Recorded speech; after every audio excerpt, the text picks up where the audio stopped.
दोस्तों स्वागत है आपका अपने YouTube चैनल पर। आज हम बात करने जा रहे हैं विश्वकर्मा जी की कथा के बारे में। विश्वकर्मा जी को सृष्टि का देवता एवं निर्माणकर्ता माना जाता है। पुराणों में इन्हें निर्माण और रचना के देवता का स्थान दिया गया है।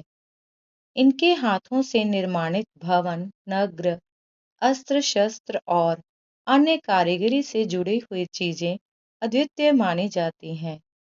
उनके प्रति श्रद्धा भाव रखते हुए हर साल भाद्रपद मास की शुक्ल पक्ष की चतुर्थी को विश्वकर्मा जयंती का आयोजन किया जाता है, जिसे भारत सहित कई देशों में धूमधाम से मनाया जाता है। अब हम बात करेंगे विश्वकर्मा जी के जन्म और उनके परिवार के बारे में। विश्वकर्मा जी का जन्म त्रेता युग में हुआ माना जाता है। उनकी उत्पत्ति ब्रह्मा जी के कमंडल से मानी जाती है। उनके दिव्य शिल्पी के रूप में भी पहचाना जाता है।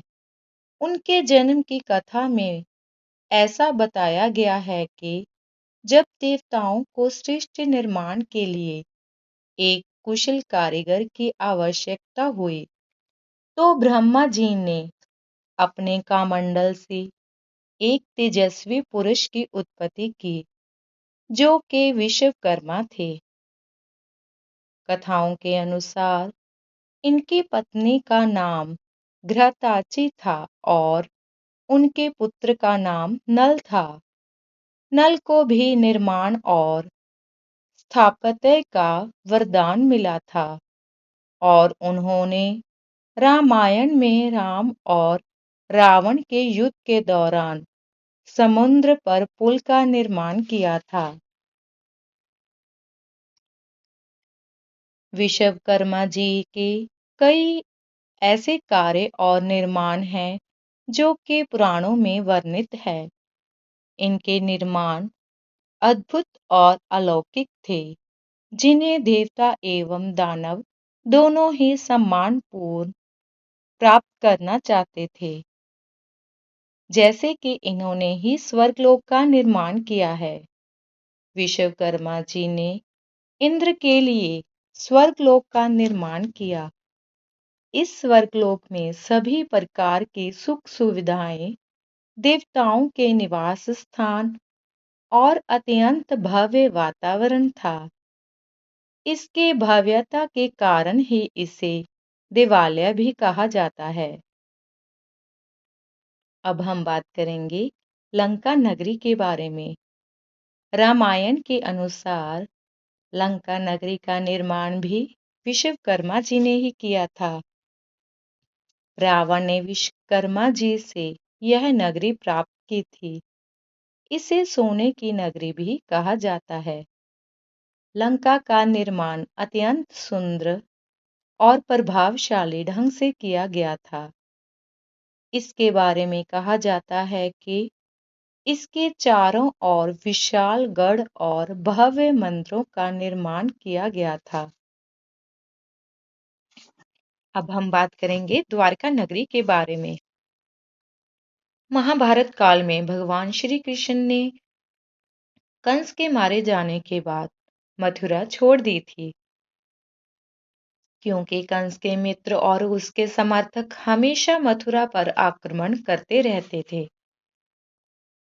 इस पर श्री कृष्ण जी ने अपने भक्तों और परिवार के लिए द्वारका नामक नगरी का निर्माण कराया, जो कि समुद्र के मध्य में थी। इस नगरी का निर्माण भी विश्वकर्मा जी ने ही किया था। द्वारका नगरी को जलमग्न से बचाने के लिए विश्वकर्मा जी ने अद्भुत तकनीक का उपयोग किया। इसके पश्चात हम बात करेंगे इंद्रप्रस्थ नगरी के बारे में। पांडवों के लिए इंद्रप्रस्थ नामक नगरी का निर्माण भी विश्वकर्मा जी ने ही किया था। यह नगरी जादुई प्रभावों से युक्त थी, जहां पर पानी और भूमि के बीच फर्क करना कठिन था। इसके कई महल, बगीचे, तालाब और अन्य भव्य रचनाएं थी। अब हम बात करेंगे पुष्प विमान के बारे में। विश्वकर्मा जी ने कुबेर के लिए पुष्पक विमान का निर्माण किया था, जो कि एक उड़ने वाला विमान था। रावण ने बाद में यह विमान कुबेर से प्राप्त कर लिया और उसका उपयोग विभिन्न स्थानों पर जाने के लिए किया। अब हम बात करेंगे विश्वकर्मा पूजा और उनके महत्व के बारे में। विश्वकर्मा जी के प्रति आस्था रखने वाले लोग, विशेषकर शिल्पकार, निर्माण कार्य में लगे लोग और मशीनों का उपयोग करने वाले सभी लोग इनकी पूजा करते हैं। निर्माण कला, हस्तकला और विज्ञान में रुचि रखने वाले सभी लोग विश्वकर्मा जी को अपनी प्रेरणा का स्रोत मानते हैं। विश्वकर्मा पूजा का विशेष आयोजन कारखानों और अन्य कार्यशालाओं में किया जाता है। इस दिन मशीनों, औजारों और उपकरणों की साफ सफाई की जाती है, उनका पूजन किया जाता है और उनसे सफल कार्य की प्रार्थना की जाती है। विश्वकर्मा जी की पूजा का विधान।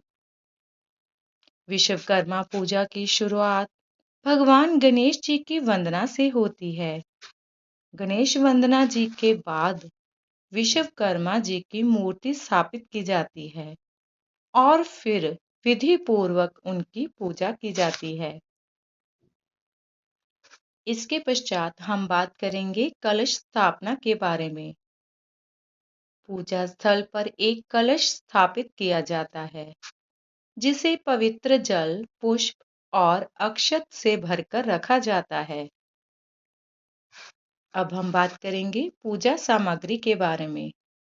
पूजा में फल, फूल, नारियल, पान, सुपारी, धूप, दीपक और नैवेद्य का उपयोग किया जाता है। विशेष रूप से मशीनों और औजारों की पूजा में तेल और सिंदूर का उपयोग किया जाता है।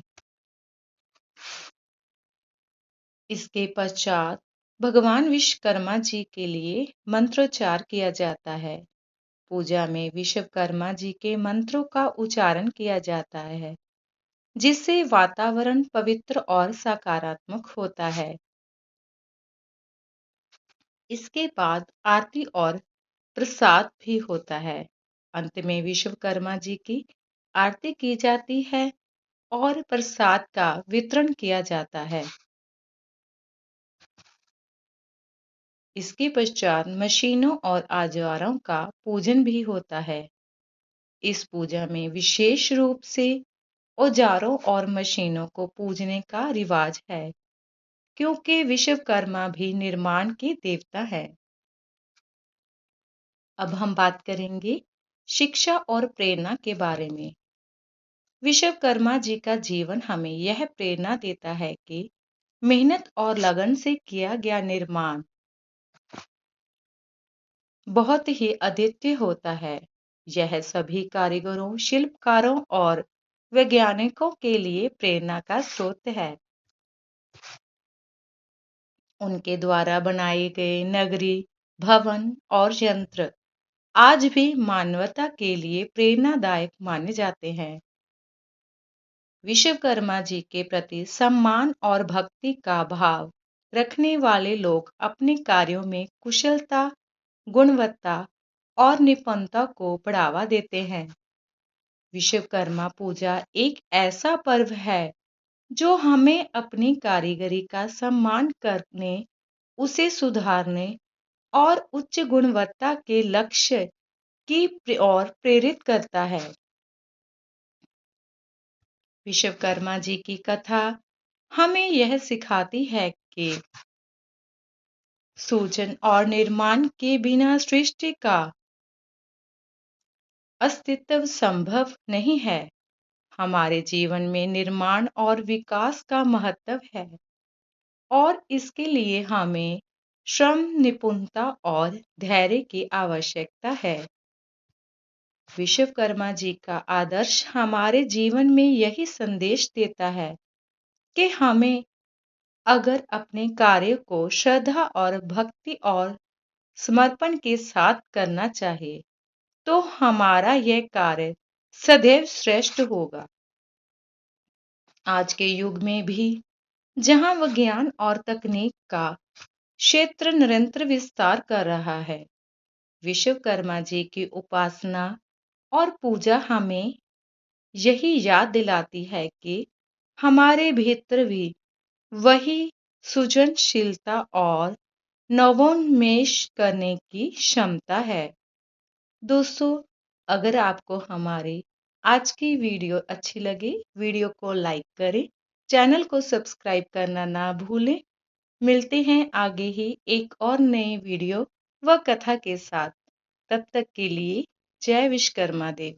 जय हो प्रभु।